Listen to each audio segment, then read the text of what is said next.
Pakistan super লিগে এবার নতুন ইতিহাস গড়লেন বাংলাদেশের নাহিদ রানা। সবাইকে পেছনে ফেলে 2026 পিএসএল এর সেরা একাদশে জায়গা করে নিলেন তিনি। তার সাথে ওপেনিং পজিশনের জন্য আছেন বাবর আজমের মতো তারকা। এছাড়া জায়গা পেয়েছেন আরও একাধিক নামি দামি ক্রিকেটার, যেখানে সবার মধ্যমণি বাংলাদেশি পেসার। সব মিলিয়ে 2026 পিএসএল এর টুর্নামেন্ট সেরা একাদশে নাহিদ রানার সুযোগ পাওয়া এবং তার সাথে আর কে কে আছেন তার বিস্তারিত। নিজের দ্বিতীয় আসর হলেও এটাই ছিল নাহিদ রানার জন্য অভিষেক মৌসুম। প্রথমবারের মতো এবার সিজনে তাকে পেশোয়ার জালমির জার্সি গায়ে পারফরমেন্স করতে দেখা যায়। সেখানে নিজের প্রথম আসরেই বাজিমাত করেন এই পেসার। বল হাতে দুর্দান্ত নৈপুণ্য দেখিয়ে মন জয় করে নেন তিনি।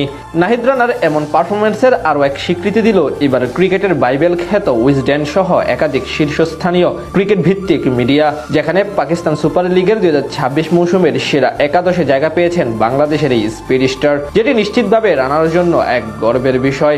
বল হাতে সদ্য শেষ হওয়া পিএসএল এ রানা যা করেছেন তা সবাই মনে রাখবেন বহুদিন। সেখান থেকেই মূলত এমন কীর্তি গড়লেন তিনি।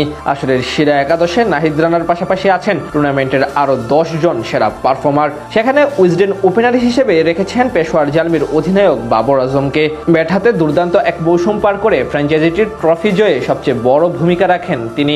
11 ম্যাচের পাক্কা 73.5 গড় এবং 2টি সেঞ্চুরির সাথে করেছেন 588 রান। তার সাথে আরেক উদ্বোধনী ব্যাটার হিসেবে তারা রেখেছেন সুলতান মুলতানের ডানহাতি সাহিবজাদা ফারহানকে। 10 ম্যাচে 166 স্ট্রাইক রেটে 380 রান করেছেন এই ব্যাটার। আসর জুড়ে মুলতানের অন্যতম বড় পারফর্মার ছিলেন তিনি।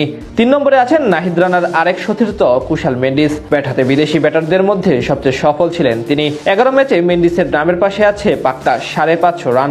মিডল অর্ডার শুরু বামহাতি শান মাসুদকে দিয়ে। মুলতান সুলতানের এই তারকার সঙ্গে উইজডেনের সেরা একাদশে জায়গা করে নিয়েছেন রানার্স আপ টিম হায়দ্রাবাদ কিংসম্যানের wicket keeper batsman Osman Khan. দুজনেই নিজ নিজ দলের হয়ে গুরুত্বপূর্ণ ভূমিকা রেখেছেন দলকে নকআউট পর্ব পর্যন্ত নিয়ে আসতে। একাদশে অলরাউন্ডার হিসেবে সুযোগ পেয়েছেন লেগ স্পিনার শাদাব খান।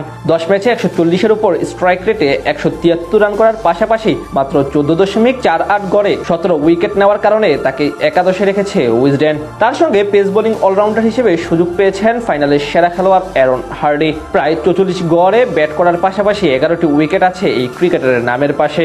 সেকেন্ড স্পিনার হিসেবে সুযোগ পেয়েছেন রানার সতীর্থ সুফিয়ান মুকিম। তিনিও বল হাতে পুরো আসর জুড়ে ছিলেন অসাধারণ। 3 জন জেনুইন পেসার হিসেবে তালিকায় আছেন বাংলাদেশের নাহিদ রানা, যেখানে তার সাথে আছেন হুনাইন শাহ এবং মোহাম্মদ আলী। রানা আসর জুড়ে মাত্র 5 ম্যাচ খেলেই দলের শিরোপা জয়ে রাখেন অগ্রণী ভূমিকা। মাত্র 5.44 ইকোনমি রেট এবং 10.88 বোলিং করে 9 উইকেট শিকার করেছেন তিনি। ফাইনালে নিয়েছেন জোড়া উইকেট। এখান থেকেই মূলত উইজডেনের প্রকাশিত 2026 পিএসএল এর সেরা একাদশে জায়গা করে নেন এই ডানহাতি স্পিড স্টার।